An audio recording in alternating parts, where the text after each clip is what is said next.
Aside from having taken place inside the Orlando bubble, the 2020 NBA playoffs came with multiple surprises and record-breaking performances. From championship favorites underperforming to unexpected teams reaching the later rounds, this last postseason was perhaps one of the most unpredictable ones in recent years. Still, despite the many surprises, it was a familiar face who took home the championship trophy. LeBron James was able to make his 10th finals appearance and guided the Los Angeles Lakers to its 17th championship. But now, as the basketball world looks forward to the eventual next season, people are starting to wonder whether the purple and gold will face a much harder challenge defending their title. While it's still too early to make any reliable predictions, we can make a good analysis based on the team's current situation. Welcome to Courtside. Today, we'll take a look at some of the league's different teams to determine who might be the greatest threat to the Lakers' goal of repeating as champions. First, let's talk about where the defending champions are standing at the moment.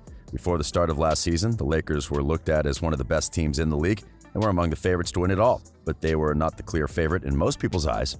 The team was facing multiple questions that wrangled from whether Jeannie Buss and Rob Pelinka were capable of building a championship roster to how good could the team actually be.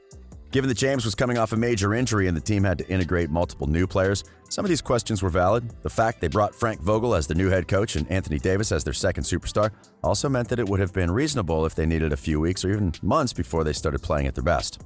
However, as soon as the season started, the Lakers proved they were ready to dominate the competition and quickly made their way to the top of the Western Conference standings, while also keeping a short distance with the Milwaukee Bucks for the best record in the league. Then, they were able to put aside all the difficulties that came with being inside the bubble to regain their form as the playoffs started and didn't face too many troubles on their way to the finals as they won each of the first 3 rounds in 5 games. In the end, and despite the efforts of Jimmy Butler and the Miami Heat, they were able to win their first championship in 10 years and 17 overall, conquering what we hope will be the last bubble ever. Now, as they prepare to defend their title, they might make a few moves to improve their roster during the offseason.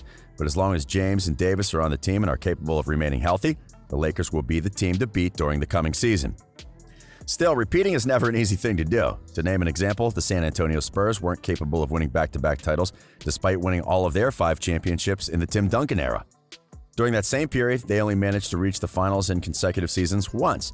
And while we've become used to seeing LeBron and the Warriors there, it's a common thing for defending champions to be eliminated before the championship round, with the Raptors serving as the latest example.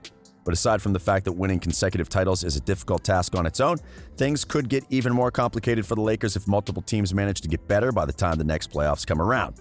So, we'll take a look at which of them could present the defending championships with a problem. To do this, and considering the offseason is still at least a few weeks away, we'll focus on current rosters rather than on possible trades of free agency acquisitions. First, let's talk about the Western Conference, and we'll start with some of the teams that faced the Lakers during the last postseason, the Houston Rockets and the Denver Nuggets. Among the two, Houston is the one with the most complicated situation going forward. Aside from a few stretches during the weeks before the suspension of the season, the Rockets never had the chance to prove their system can work, and an injury to Westbrook stopped them from playing at full strength during the playoffs. Also, Daryl Morey and Mike D'Antoni decided to leave the team, which means they could look very different by the next season. Still, even if their roster remains the same and a new coach can bring new life to the team, it's hard to see them stopping either LeBron or AD, let alone both. For their part, the Nuggets probably have the best upside in the West. The continuity of their program should keep benefiting them during the playoffs, and another season under their belt should help Nikola Jokic, Jamal Murray, and Michael Porter Jr. get better as individuals and as a group. And that could be a problem for the Lakers and the rest of the West. Despite losing in 5 games against LA, Denver played well during the series and brought up a good fight. Another year of experience should only help their case. So they'll be a team to watch in the coming season. Then, outside of those 2 teams, 2 other organizations will look to take over in the Western Conference, the Clippers and the Golden State Warriors. As we all know, the Clippers season ended earlier than most expected, and that resulted in the departure of Doc Rivers and the hiring of Tyronn Lue as his replacement. Aside from that, they might be one of the teams with the most things to address during the offseason. However, assuming their roster remains mostly the same, their success will rely on the coaching of Lue.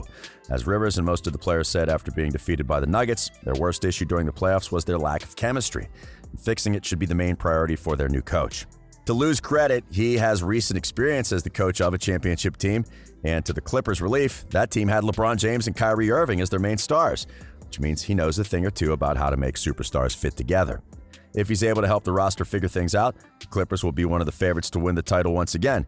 However, while they might be the team that's best prepared to face against LeBron, how they can stop Davis remains a question, and that could be the difference between winning or losing a series against the Lakers. Unlike the rest of the teams we've mentioned so far, The Warriors didn't even have the chance to show themselves during the playoffs, as injuries to their star players essentially forced them to take the season off. So, considering they missed the last postseason as well as the fact they lost in the finals in 2019 despite being the favorite to win it all, it's safe to say Golden State will be one of the hungriest teams come next season.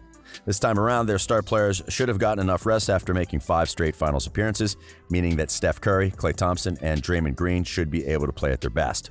The team will also count on Andrew Wiggins and Eric Paschall to complement its star players. So their supporting cast could be the best it's been in a few years. However, that doesn't mean there won't be questions surrounding this team.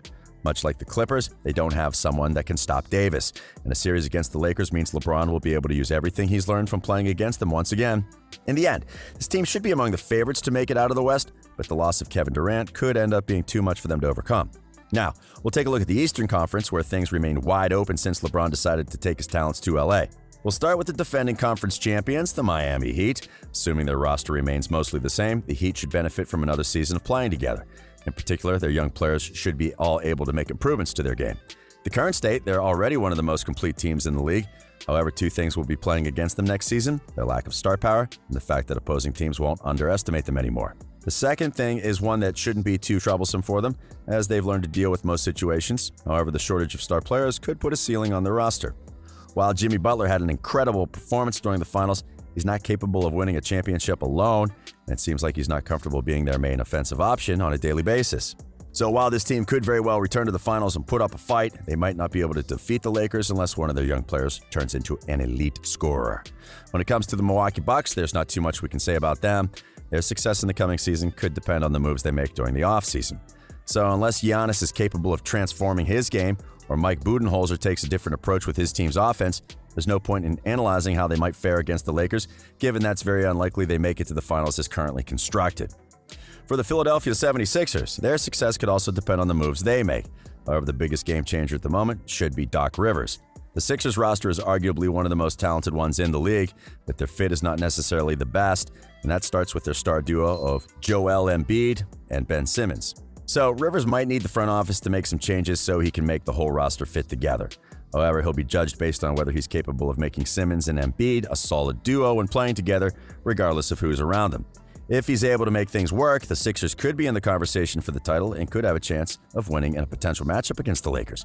But if he fails, the team might continue struggling in the early rounds. For the Celtics, things could be very similar to the Clippers. Their roster is one of the most talented in the league, and if they figure things out, they could make it out of the East. However, in a potential matchup against the Lakers, the question for them would be who guards Davis, and not having a clean answer could cost them a series. Last but not least, there's the Brooklyn Nets, and they might be the team with the best chances of defeating the Lakers as currently constructed. With a healthy Kevin Durant and Kyrie Irving, they'll have a duo that's capable of matching LeBron and AD in star power. If they keep their roster intact, they'll probably have the better surrounding cast. But given that we don't know how this team will play together, the one with the most responsibility will be Steve Nash. The coach will need to find a way to make all of their pieces work together and manage his star players. If he succeeds, the Nets could win their first NBA championship next season. But if he doesn't, this team's window might suddenly feel shorter than expected.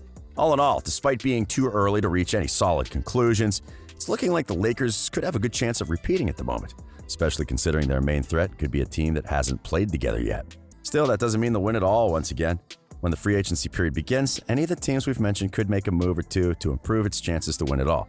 So the Lakers will need to be prepared to face better competition next season. But now, which team do you think is better prepared to face the Lakers in a playoff series? Who do you believe will win 2021's championship? Let us know in the comments. We hope you've enjoyed today's video. If you did, remember to like it and subscribe to our channel for more NBA content. We are Courtside.